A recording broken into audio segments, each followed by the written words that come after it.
Hello बच्चों, हमने शुरू किया था क्लास 12th बायोलॉजी का chapter 4 that is principle of inheritance and variation, जिसमें अभी तक हम पढ़ रहे थे कि मेंडल ने जो लॉज ऑफ इनहेरिटेंस दी थी उसके बारे में। हमने मेंडल का एक्सपेरिमेंट पढ़ लिया था कि उसने एक्सपेरिमेंट कैसे किया था टॉल और डार्क प्लांट के लिए पी प्लांट में। अब वही आगे की अगर बात करें तो उसने बाकी जो करेक्टर्स लिए थे गार्डन पी प्लांट के, उसमें भी हम सेम तरह से वन जीन का क्रॉस करवा के देख सकते हैं। अब वहीं अगर टेस्ट क्रॉस की बात की जाए तो उसमें डोमिनेंट करेक्टर या फिर जो हमारा रेसेसिव करेक्टर है उससे जब हम टेस्ट क्रॉस करवाते हैं तो हमें जीनोटाइप का भी पता लग जाता है।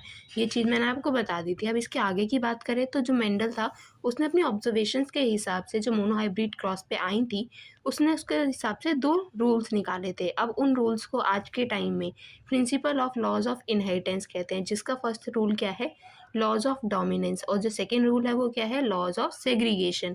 वहीं अगर फर्स्ट लॉ की बात करें लॉज ऑफ डोमिनेंस की, तो उसमें जो करेक्टर्स होते हैं वो कंट्रोल्ड होते हैं डिस्क्रीट यूनिट्स के थ्रू, जिसको हम फैक्टर्स कहते हैं। अब ये जो फैक्टर्स हैं ये पेयर में पाए जाते हैं।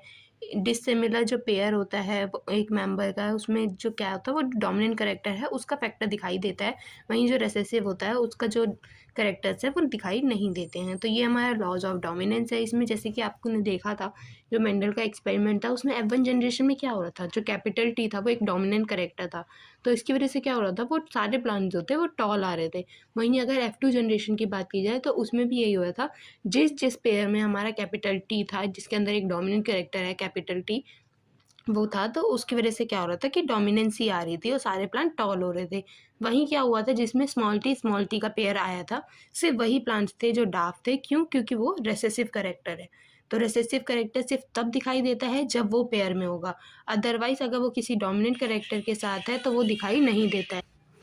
आई होप आप लोगों को ये समझ आया होगा। अगर समझ आया हो तो do let me know in the comment section and do like share and subscribe to the channel so that की लेटेस्ट वीडियोज़ आपको टाइमली मिल जाएँ।